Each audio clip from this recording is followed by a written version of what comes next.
Thanks for watching.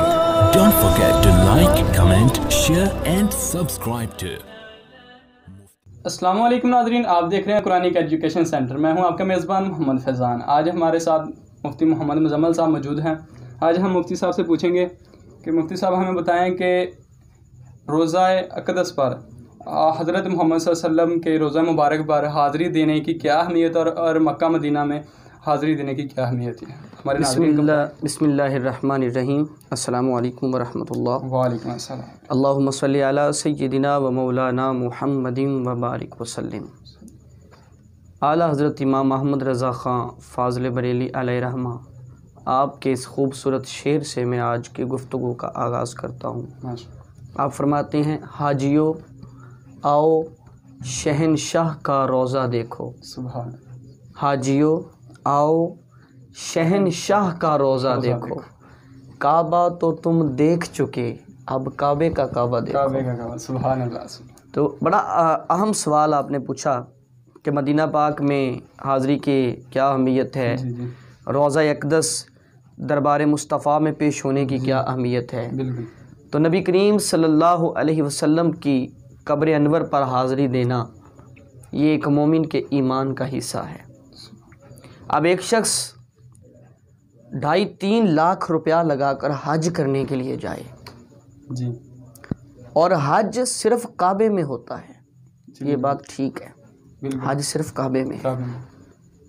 مدینہ پاک کا اور روزہ اقدس کی حاضری کا حج سے کوئی تعلق نہیں، ٹھیک ہے، یہ بات سمجھ لیجئے گا۔ جی، اس سے آگے نکلیں، ایک عاشق رسول 2.5 لاکھ روپیہ لگا کر حج کرنے کے لیے مکہ حاضر ہو، کعبہ حاضر ہو، کیا اس کا عشق یہ گوارا کرے گا کہ وہ اتنے 1000 میل کا سفر کر کے کعبے سے ہو کر واپس آ جائے، مدینہ حاضر نہ ہو؟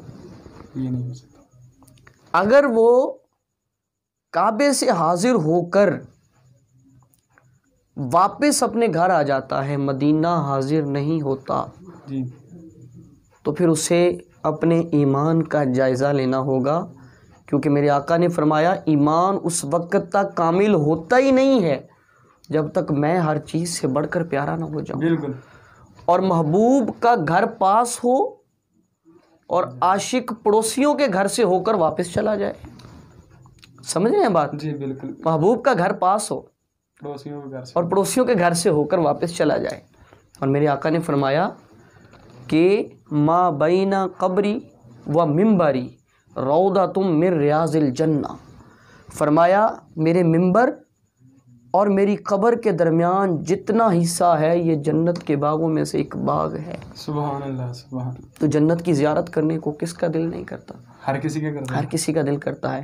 اور ایک شخص نبی کریم صلی اللہ علیہ وسلم کے وصال کے بعد حضرت عمر فاروق رضی اللہ تعالیٰ عنہ کا زمانہ تھا، یہ روایت امام بہقی نے اور اس کے علاوہ امام ابن شیبہ نے بڑی وضاحت کے ساتھ اس روایت کو صحیح بھی کہا ہے، اسناد صحیح کے ساتھ اس کو روایت کیا ہے، یہ کوئی کمزور روایت نہیں ہے، کوئی یہ نہ کہتے یہ ضعیف ہے۔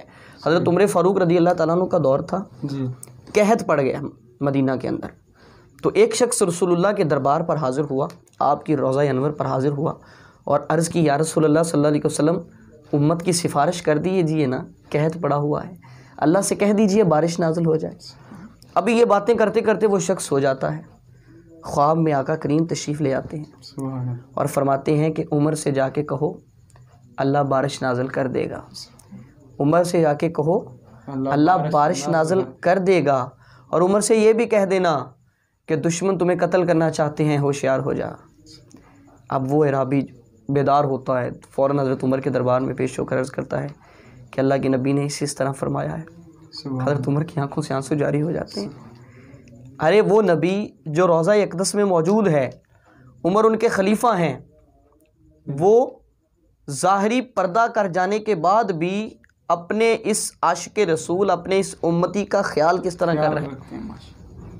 اب اگر حضرت عمر فاروق رضی اللہ تعالیٰ عنہ جیسی شخصیت جو رسول اللہ کی امت میں ہے اور خلیفہ دوم ہیں، اگر ان کو آپ صلی اللہ علیہ وسلم کی رہنمائی مل جاتی ہے اور ایک عام شخص دربار میں پیش ہو کر اپنا مسئلہ حضور کی بارگاہ میں رکھ دیتا ہے، تو کیا اگر اللہ کے نبی ان کی رہنمائی فرماتے ہیں تو کیا ہم ان کی امت میں شامل نہیں؟ بالکل.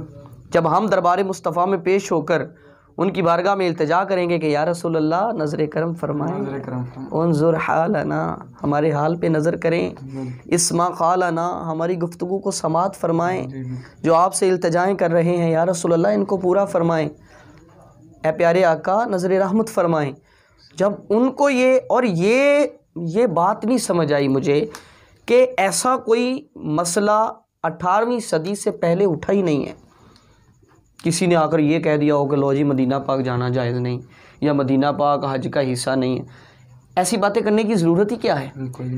18ویں صدی سے پہلے کوئی سوچ بھی نہیں سکتا تھا کہ یار وہ مدینہ حاضری نہ دے. صحابہ تو ایسے عاشق رسول ہیں، پیدل سفر کر کے دربار مصطفیٰ میں پیش ہوتے ہیں. بالکل. حضرت عبد الرحمن جامی کتنے دنوں کا سفر کر کے ایک نعت سنانے کے لیے صرف جاتے ہیں. سینکڑوں میل کا سفر ایک نعت لکھتے ہیں، نسیمہ جانے بے بتہارا خبر کن، اس طرح کے اس کے الفاظ ہیں. ایک نعت لکھتے ہیں اور وہ نعت سنانے کے لیے رسول اللہ کے دربار میں جانے کے لیے سینکڑوں میل کا سفر پیدل کرتے ہیں، صرف ایک نعت سنانے کے لیے. ان سے کوئی پوچھتا کہ یا یہ کوئی فرض واجب تھا، یہیں پڑھ لیتے، لیکن عشق کا تقاضا تھا کہ محبوب کے دربار میں پیش ہو جائے. سبحان اللہ. تو ایسا سوچنا کہ دربار مصطفیٰ میں حاضری دینا یا وہ کچھ کر سکتے ہیں روضہ اقدس میں یا نہیں کر سکتے، تو یہ انتہائی، اگر میں کہوں کہ جاہلانہ گفتگو ہے تو یہ غلط نہیں ہوگا. ارے مصطفیٰ امت کے غم خوار بھی ہیں، امت کے حالات کی ان کو خبر بھی ہے، اور اگر کسی امتی کوئی اپنی التجا پیش کرتا ہے تو رسول اللہ اس کا حل بھی عطا فرماتے ہیں. یہ سب چیزیں اللہ کے نبی نے فرمایا من زار قبری وجبت لہ شفاعتی، کہ جس نے میری قبر کی زیارت کی تو گویا اس پر میری شفاعت واجب ہو گئی. سبحان اللہ. جس نے میری قبر کی زیارت کی تو اس پر میری شفاعت واجب ہو گئی. سبحان اللہ. سبحان اللہ. اب آپ اس گفتگو سے اندازہ لگائیے کہ رسول اللہ کے دربار میں پیش ہونے کے فوائد کیا ہیں، اس کی اہمیت کتنی ہے، اور دربار مصطفیٰ میں پیش ہونے سے بندے کے عشق اور ایمان کو کتنی طاقت ملتی ہے. یہ ساری باتیں اللہ کے محبوب کی احادیث مبارکہ سے ثابت ہیں، اور ویسے بھی محبوب کے پاس حاضری دینے کے لیے کسی دلیل کی ضرورت نہیں ہوتی. جی بالکل بالکل. اب مجھے کوئی دلیل دے کہ میں جاؤں یا نہ جاؤں تو یہ تو بندے کا اپنا عشق جو ہے وہ کمزور پڑ جاتا ہے. بالکل بالکل. جو اگر وہ دلیلیں مانگنے پہ آ جائے. محبوب کے آج تک عشق کی تاریخ میں یہ نہیں آیا کہ محبوب کے پاس جانا ہو اور بندہ اجازت لیتا پھرے بھی. یار غلط تو نہیں ہے، محبوب کے پاس جانے میں بھی کوئی دلیل کی ضرورت ہے؟ کوئی نہیں. ضرور پیش ہوں، اور اللہ ہم سب کو پیارے مصطفیٰ کے دربار اقدس میں حاضری کی سعادت نصیب فرمائے. آمین آمین آمین. بہت بہت شکریہ مفتی صاحب. جی تو ناظرین، مفتی صاحب نے بتایا کہ وہاں پر آپ صلی اللہ علیہ وسلم کی قبر کی زیارت کرنا، اس کی شفاعت ہو جاتی ہے. جو انسان آپ صلی اللہ علیہ وسلم کی قبر کی زیارت کرتا ہے شفاعت واجب ہو جاتی ہے. تو ناظرین اگلے سوال کے ساتھ پھر حاضر ہو گئے. تب تک کے لیے ہمیں اجازت دیجیے. اللہ حافظ. Thanks for watching. Don't forget to like, comment, share and subscribe to